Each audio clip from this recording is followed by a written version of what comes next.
Hello on this cold southern day because somehow winter has returned and water will once again freeze. Woo, just like it did 30 years ago because winter has never come to the south apparently, at least according to everybody. Yeah, sure, the weather's more extreme right now because although the whole global warming scare was mostly fabricated, believe it or not, the end of the ice age and the warming period of the weather is not fabricated.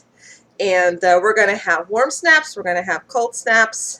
What happens next, if it follows the other two times it did it, will be a trend of it getting cold again eventually and icebergs and crap. But, you know, this isn't the first time the sea levels have risen. Whatever, people. Anyway, figured, it's been a while since I've been able to update, and I figured that I would tell a story that I've been holding for more than a year. It's more of a review of a place and a less, well, you'll figure it out. So, there was this woman that I really valued as a friend, and she is a knowledgeable astronomer, and she will, say she's got no talent or whatever, but she's done some readings for me, and she's pretty good.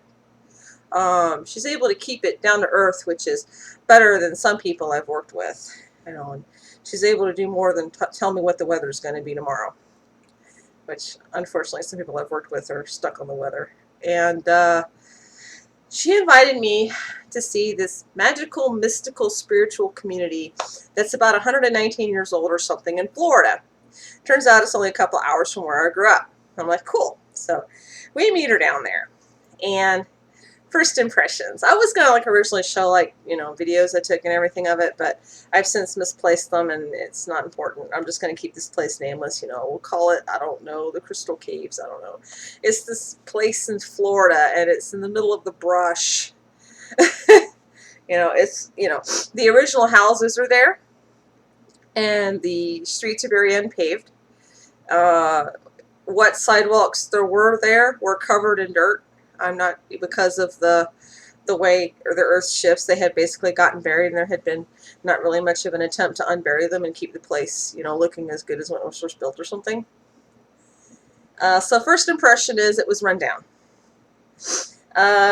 My friend took us to breakfast at the hotel/restaurant that's there. Now understand, this place is like maybe 10 houses, and it's got a couple of little gift shops full of tarot books and stuff, because it's very much based on spirituality and learning about the other senses and whatever.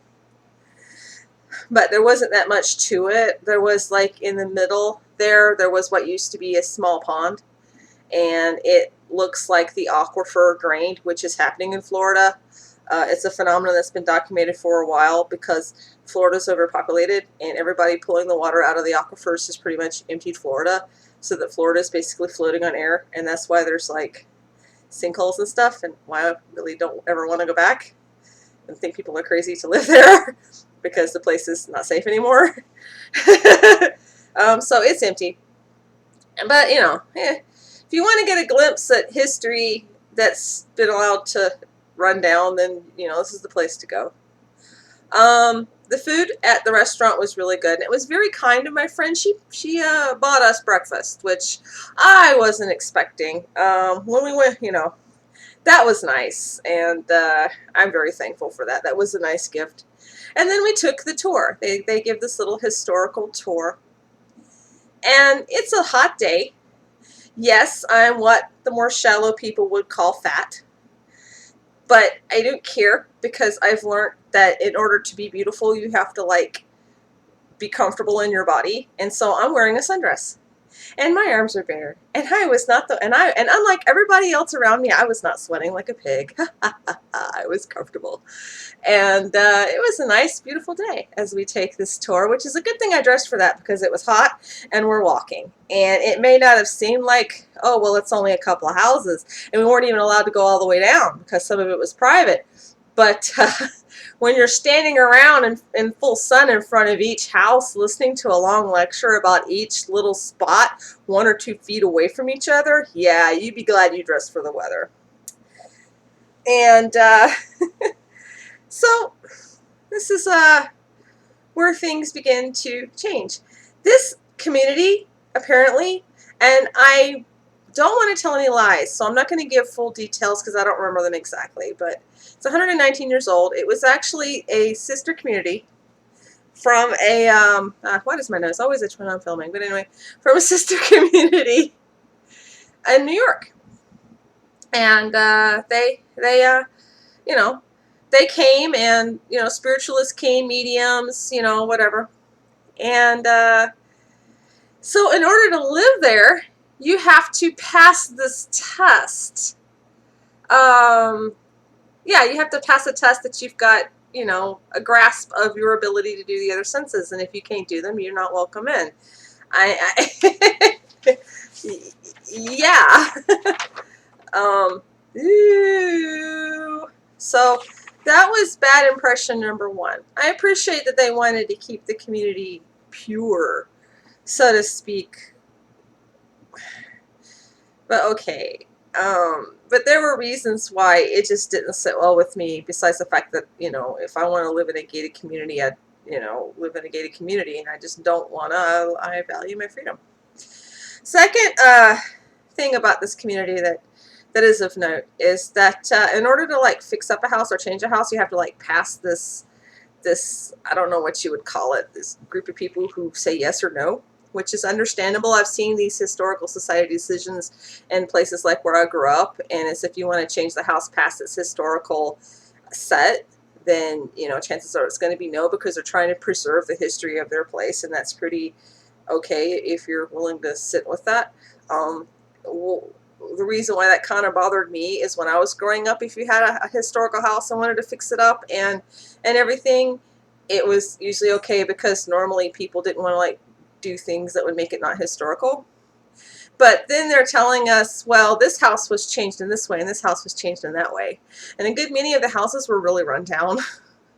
So it's like, are you sure you guys aren't just vetoing any attempt to make this place better looking? You know, and okay, fine. So the whole place was run down. And another thing is, you weren't really allowed to buy your property outright. You could just buy it, but not really. It belonged to the community. And, you know, I really felt like I was in communist Russia at that stage. So I would never want to live there, ever. I did consider it. Was there some way I could pass their test so I could spend a year there, so that I could live in this community for research on an upcoming novel or something? But no. No, I'm okay. You know, it suits other people, and good luck to them. So you know, I'm in this place, and the lady that's doing the tour, you know, she's already told us about her superpower prowess. So she can do this and that and other, and how everybody there has to pass the test and can do it. And we're in the tour. And the tour was rather expensive, by the way, to go a block of 4 houses. And we get to the community church, because the place was based on a church thought, and they have, like, this, not quite a Christian philosophy, but I guess they could be considered Christian in that they believe in Jesus. So, you know, I really don't understand their religion very well, so I'm not going to, you know, say anything bad about it. It seemed pretty sound and very nice and open and loving. At least that's the way it was presented, much like the way a lot of religions present themselves. So, you know, sounds good. So we're in the church, and I'm not going to walk into, you know, any place and go, hi, by the way, sometimes I see dead people, or, you know,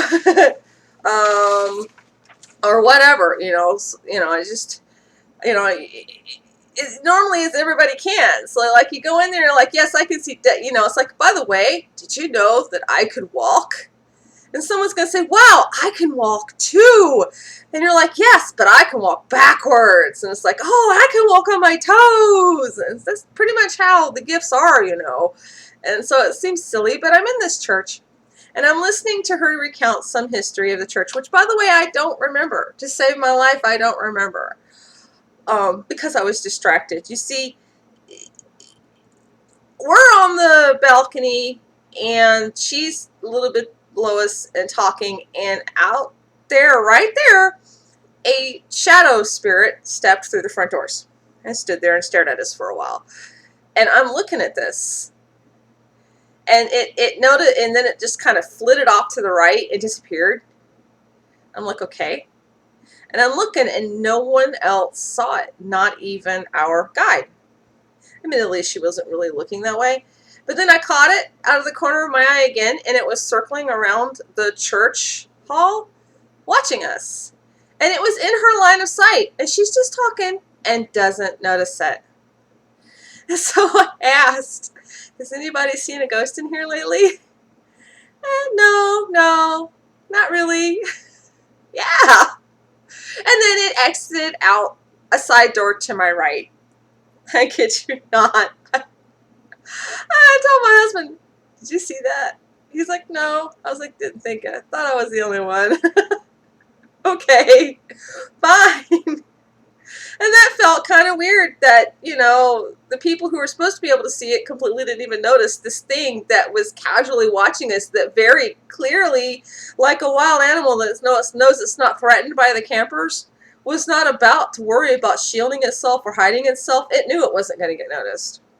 So, okay, that was, the next note of things. So we finished the tour. And we go into the little gift shop, and that's when me and my husband discovered, to our dismay, that there was an error in our bank account, and we had far, far less than we thought we did when we started out. That was kind of scary. So our plans to spend a lot of money at the gift shop were just boomed. We were able to, maybe get a book. I felt really uncomfortable just buying that little bit. He found some runes that he, the Nordic runes that you cast for fortune telling, that he wanted, that he hasn't touched since. And, okay, fine. And, so we're shopping, and my friend is looking at this and enjoying herself and relaxing. She's overly tired. It's very clear that she pushed herself for a little farther than she should have for us. So we're taking it easy for her sake and making sure she's comfortable, and her daughter's attending her and whatever. And so we're getting ready to leave. The shop is closing, and the girl that's the shopkeep, she must have been in her mid-20s, dark hair, kind of chunky, also wearing a dress.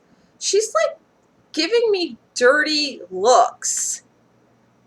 I mean, she said she was very cordial to my friend. She was cordial to my friend's daughter. She was cordial to my husband. I was the last person in line. I gave her a nice greeting. Glare, glare, glare. I said, thank you. Glare, glare, glare. It's like, what the fuck? Do you not like my dress?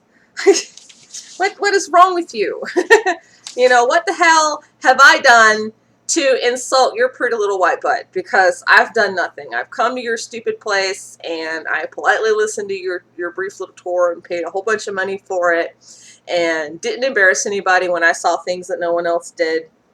And another interesting thing about the visit was that we're standing out. She's telling us the story. The guide is telling us the story of the pond and how it was empty. And I stepped to the side with my video camera because I was recording, for myself, and for privacy's sake, so I wouldn't insult anybody as well, and made a play on words about the vanishing water. I don't remember what I said, but it was pretty much, a joke about vanishing powers or something. It's just me being silly as I could be. And I learned really quick that the people at this place will eavesdrop and immediately swoop in on your play of words and your private moment and correct you and pretty much take over your video and give you a haughty history and be all insulted and can't take a joke. That was your private moment that was none of their business, really. And so I was polite for my friend's sake all through the thing. But getting glared at and basically pushed around over my camera, in this place that, I had went there intending, thinking, well, everybody's giving it glowing reviews. I'll give it a glowing review. I will put up the video on YouTube and promote it and give it some good press, because I like doing things like that, especially for the spiritual community. I walked away with a very, very negative and bad impression, which should never have happened. I ranted to my husband half of the several-hour trip back to my parents' house. I was so angry, mostly at that rude little girl at the shop, because how dare she pass judgment on me when she doesn't even know who I am or what's going on, So, I would give the name of this place, but I'm not really wanting to do that. The moral of the story is these people are putting out that they're this spiritual, loving, Christian, holy, we love God community. That they're old and they've got all these superpowers, and in order to get in, you've got to prove you too can be Superman. And I, who has raised in this stuff, have worked with some really strong people, have seen some really incredible things, have done some incredible things, came there as on an innocent visit and walked away unable to recommend a visit to anyone of like mind and sound body that I might happen across. I would instead warn them away. The moral of the story is, if you're going to put out, how can I put this? If you're going to talk the talk, learn how to walk the walk. Because somebody who walks the same path as you might notice how badly you're stumbling and choose a side road.